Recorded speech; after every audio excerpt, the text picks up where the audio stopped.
ఓం శ్రీ మాత్రే నమః. రాబోయే 24 గంటల్లో మీనరాశి వారికి అదృష్ట యోగం. సెప్టెంబర్ నెల 7, 8, 9 తేదీల్లో వీరి జీవితానికి టర్నింగ్ పాయింట్. మిమ్మల్ని చీ అన్న వారే మీ కాళ్ళు మొక్కుతారు. మీరు జీవితంలో ఊహించిన మార్పులు అయితే సమయంలో ఖచ్చితంగా చూస్తారనే చెప్పాలి. అసలు మీన రాశి వారి జీవితం ఏ విధంగా ఉండబోతోంది? సెప్టెంబర్ నెల 7, 8, 9 తేదీల్లో వీరికి ఏ విధమైన అదృష్టం పట్టబోతోంది? వీరి జీవితం ఏ విధంగా మారిపోతుంది? అన్నీ కూడా ఇప్పుడైతే మనం క్లియర్గా ఈ వీడియో ద్వారా తెలుసుకుందామండి. ఎక్కడెక్కడో జ్యోతిష్యం చెప్పించుకుని విసుగు చెంది ఉన్నారా? మీలో చాలామంది తెలిసిన గురువుగారు ఎవరైనా ఉంటే చెప్పండి అని అడుగుతున్నారు కదండి. శ్రీ రేణుకా ఎల్లమ్మ తల్లి జ్యోతిష్యాలయం సిద్ధాంతి గారు ఎటువంటి సమస్యలకైనా చిటికలో పరిష్కారం చూపిస్తున్నారు. ప్రేమ సమస్యలు, భార్యాభర్తల సమస్యలు, అనుకున్న పనులు కాకపోవడం, నమ్మిన వారు దూరం కావడం, ఇలా ఎటువంటి సమస్యలకైనా పరిష్కారం చెబుతున్నారు. గురువుగారి ఫోన్ నంబర్ 9515466718. ప్రేమ సమస్యలకి, భార్యాభర్తల సమస్యలకి ప్రత్యేకమైన పూజల ద్వారా పరిష్కారం చూపిస్తున్నారు. నమ్మకంతో గురువుగారికి కాల్ చేసి మీ సమస్యలకి పరిష్కారం పొందండి. దూరంగా ఉన్నవారికి ఫోన్ ద్వారా కూడా జాతకం చెబుతున్నారు. అంతకన్నా ముందు మీలో ఎవరైనా కొత్తగా కనుక మన ఛానల్ని చూస్తున్నట్లయితే తప్పకుండా వీడియోని లైక్ చేయండి. తప్పకుండా మన ఛానల్ని సబ్స్క్రైబ్ చేసుకోవడం మర్చిపోకండి. సబ్స్క్రైబ్ చేసుకోవడంతో పాటుగా పక్కనే బెల్ ఐకాన్లో ఆల్ని ట్యాప్ చేయండి. ఈ విధంగా చేయడం ద్వారా మేము పెట్టే ప్రతి వీడియో కూడా మీకు నోటిఫికేషన్ రూపంలో కనిపిస్తుందండి. మీరైతే మిస్ కాకుండా మన వీడియోని చూడగలుగుతారు. ఇక వీడియోలోకి వెళ్ళిపోయి ఈ మీనరాశి వారి గురించి తెలుసుకుందాం. ద్వాదశ రాశుల్లో మీనరాశి చివరి రాశి. రాశి చక్రం లేదు 12వ రాశి. మీనరాశి పూర్వభద్ర 4 పాదం, ఉత్తరభద్ర 1, 2, 3, 4 పాదములు, రేవతి 1, 2, 3, 4 పాదాల్లో జన్మించిన వారు మీనరాశికి చెందుతారు. ఈ రాశి వారికి అధిపతి గురువు. ఈ రాశి చక్రంలో చివరి రాశి. మీనరాశికి సంబంధించినటువంటి వారికి సమయంలో వీరి జీవితంలో మీరు ఖచ్చితమైనటువంటి మార్పులు అయితే తప్పకుండా చూస్తారనే చెప్పాలి. మీరు కలలో కూడా ఊహించలేనటువంటి మార్పులు అయితే ఈ సమయంలో మీరు చూడబోతూ ఉన్నారని చెప్పడంలో కూడా సందేహం లేదండి. అసలు మీకు ఈ సమయంలో మీరు కోరుకునే జీవితం అయితే ఏ విధంగా ఉంటుందో ఆ జీవితాన్ని మీరు పొందుతారు. అన్ని విధాలుగా కూడా చక్కటి అనుకూలత అనేది కనిపిస్తుంది. కొన్ని విషయాల్లో తగిన జాగ్రత్తలు పాటించాలి. శుభకాలం నడుస్తుంది. మీ రంగాల్లో చక్కటి శుభ ఫలితాలు అందుకుంటారు. ఒక ముఖ్యమైన విషయమై అధికారులను కలుస్తారు. ఫలితం సానుకూలంగా వస్తుంది. బంధుమిత్రులను కలిసి ఆనందంగా కాలాన్ని గడుపుతారు. శ్రీ విష్ణు ఆరాధన శుభప్రదమైన మార్పులు అయితే ఇస్తుందని చెప్పడంలో సందేహం లేదు.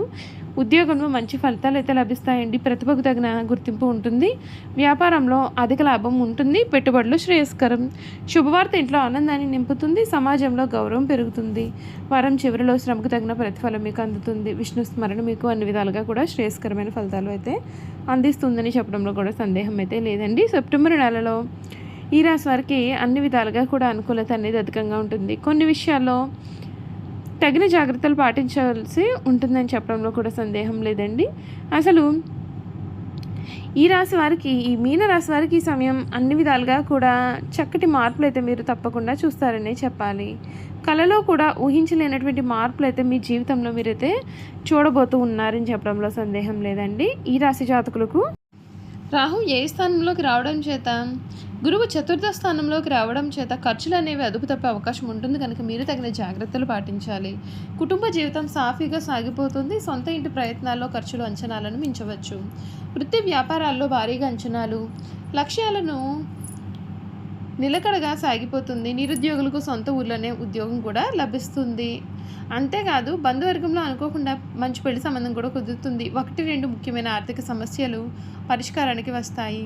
విద్యార్థులకు శ్రమ తప్పకపోవచ్చు. ప్రేమ వ్యవహారాలు సానుకూలంగా తొలగిపోతాయి. ఈ రాశివారు ఆగస్టు నెల, సెప్టెంబర్ నెలలో అనేక శుభ ఫలితాలు అయితే అనుభవించే సమయంగా చెప్పవచ్చు. మీరు అనుకున్న పనులు అనుకున్నట్లుగా పూర్తి అవుతాయి. మనసులో కొన్ని కోరికలు, ఆశలు నెరవేరుతాయి. శుభకార్యాలు, దైవ కార్యాలు ఎక్కువగా పాల్గొంటూ ఉంటారు. తీర్థయాత్రలు, విహారయాత్రలు బాగా పెరుగుతాయి.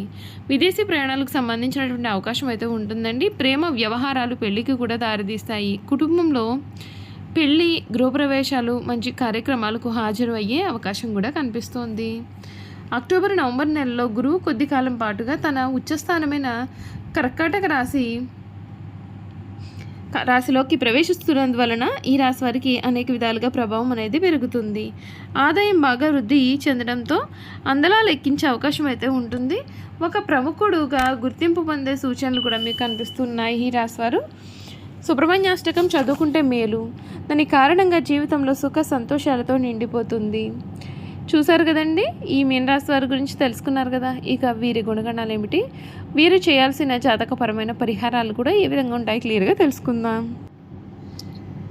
ఈ రాశి శరీరాశి, ఇది స్వభావ రాశి, జలతత్వ రాశి అని పిలుస్తారు. రెండు చేపలు ఒకదాన్ని తోకవైపునకు మరియు ఒకదాని తల ఉన్నట్లు ఈ రాశికి సంబంధించిన చిహ్నంగా శాస్త్రాల్లో చెప్పబడి ఉంది. ఈ మీనరాశి జాతకులకు ఈ సమయం వీరి జీవితంలో కలగబోయే మార్పులు అయితే ఏ విధంగా ఉంటాయి ఇప్పుడు మనం తెలుసుకుందాం. ఈ మీనరాశి వారు స్వసిద్ధంగా చాలా మంచివారు. ఏ విషయాన్ని కూడా రహస్యంగా దాచుకునే ఆలోచన వీరికి ఉండదు. రహస్యంగా దాచుకోవడం వీరికి ఏమాత్రమూ చేత కాదని చెప్పాలి. ఇతరులకు అపకారం తలపెట్టడం, కుట్రలు పొందడం వీరికి ఏమాత్రం చేత కాదు. వీరు చూడడానికి ఆవేశపరులుగా కనిపిస్తారు, కానీ వీరికి దుష్టబుద్ధి మాత్రము ఉండదు.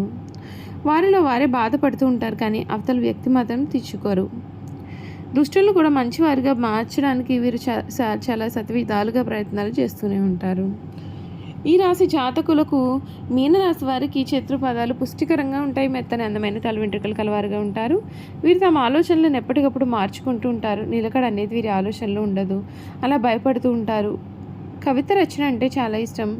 ఎప్పుడూ కూడా ఏదో ఒక పని చేస్తూ ప్రశాంతమైన జీవితం లేకుండా చేసుకుంటారు. ఇలా లేకపోతే వీరికి ఏమీ తోచదు. మీనరాశి వారికి శారీరక అనారోగ్యం కన్నా మానసిక అనారోగ్యం అధికంగా ఉంటుంది. అనేక విషయాల్లో మానసికంగా ఆందోళన చెందుతూ ఉంటారు. శారీరకంగా దృఢంగా ఉన్నప్పటికీ పనులు చేయడంలో వీరు కంగారు పడిపోతూ ఉంటారు. పనులను ఎక్కువగా చేయడం వలన, అతివేగంగా తొందరగా చేయడం వలన వీరు అలసిపోతూ ఉంటారు. సాధారణంగా ఈ రాశిలో జన్మించిన వారు ప్రశాంత మనస్కులై ఉంటారు. కోపం త్వరగా రాదు. ఒకవేళ కోపం వస్తే చాలా విపరీతంగా మారుతుంది. వృత్తి ఉద్యోగాలు స్వయంగా ఏర్పరచుకునే సామర్థ్యాన్ని కలిగి ఉంటారు. మీనరాశి వారికి ఒడుదుడుకులు అనేవి తరచుగా వస్తూ ఉంటాయి. అయినా సరే ముఖ్యమైన విషయం ఏమిటంటే అన్ని సమస్యలు ఉన్న వీరు ప్రశాంతంగా నిద్రిస్తారు. వీరికి కళా సాహిత్య రంగాల్లో మంచి ఆసక్తి నిపుణత ఉంటాయి. వంశపారంపర్యంగా లభించిన ఆస్తులు వృద్ధి చేస్తారు. ఇతరుల మాయమాటల ప్రభావం వీరి మీద చాలా కాలం చూపిస్తుంది. నిదానం అవసరమని నిదానంగా వీరు గ్రహిస్తారు. వంశగౌరవం, మంచితనం చాలా వరకు వీరిని ఆదుకుంటుంది. ఎవరో అద్భుతాలు చేసి వీరిని ఉద్ధరిస్తారు అని చాలా కాలం పాటు వీరు వేచి చూస్తారు. ఆ విధంగా విశ్వసిస్తారు. చివరికి వీడే కష్టపడి అనుకున్నది సాధిస్తారు. ఈ రాశి వారి సామర్థ్యం లేని మనుషులను ప్రోత్సహించడం చేత వీరి యొక్క సమయాన్ని వృధా చేసుకుంటూ ఉంటారు. ఈ మీనరాశి జాతకులు చేయాల్సిన పరిహారాలు ఏమిటి అంటే, మీనరాశి వారు ఏకముఖి రుద్రాక్ష ధరించడం వల్ల శుభ ఫలితాలు పొందుతారు. పూర్వభద్ర నక్షత్రం వారు పంచముఖి రుద్రాక్ష, ఉత్తరభద్ర నక్షత్రం వారు సప్తముఖి రుద్రాక్ష ధరించాలి. రేవతి నక్షత్రం వారు చతుర్ముఖి రుద్రాక్షను ధరిస్తే మేలు. శ్రీ సుబ్రహ్మణ్య స్వామి వారికి అభిషేకం చేయించడం వలన శుభ ఫలితాలు అయితే పొందుతాయని చెప్పడంలో సందేహం అయితే లేదండి. చూసారు కదా, మీన రాశి వారి గురించి తెలుసుకున్నారు కదా. ఈ వీడియో కనుక మీకు నచ్చినట్లయితే తప్పకుండా వీడియోను లైక్ చేయండి. తప్పకుండా మన ఛానల్ని సబ్స్క్రైబ్ చేసుకోవడం మర్చిపోకండి. సబ్స్క్రైబ్ చేసుకోవడంతో పాటుగా పక్కనే ఉన్న బెల్ ఐకాన్లో ఆల్ని ట్యాప్ చేయండి. ఈ విధంగా చేయడం ద్వారా మేము పెట్టే ప్రతి వీడియో కూడా మీకు నోటిఫికేషన్ రూపంలో కనిపిస్తుంది. మీరు మిస్ కాకుండా మన వీడియోని చూడగలుగుతారు. అలాగే మీన రాశిలో మీ స్నేహితులు కానీ కుటుంబ సభ్యులు కానీ ఉన్నట్లయితే తప్పకుండా మన వీడియోని వారితో షేర్ చేయడం మర్చిపోకండి. Thank you for watching.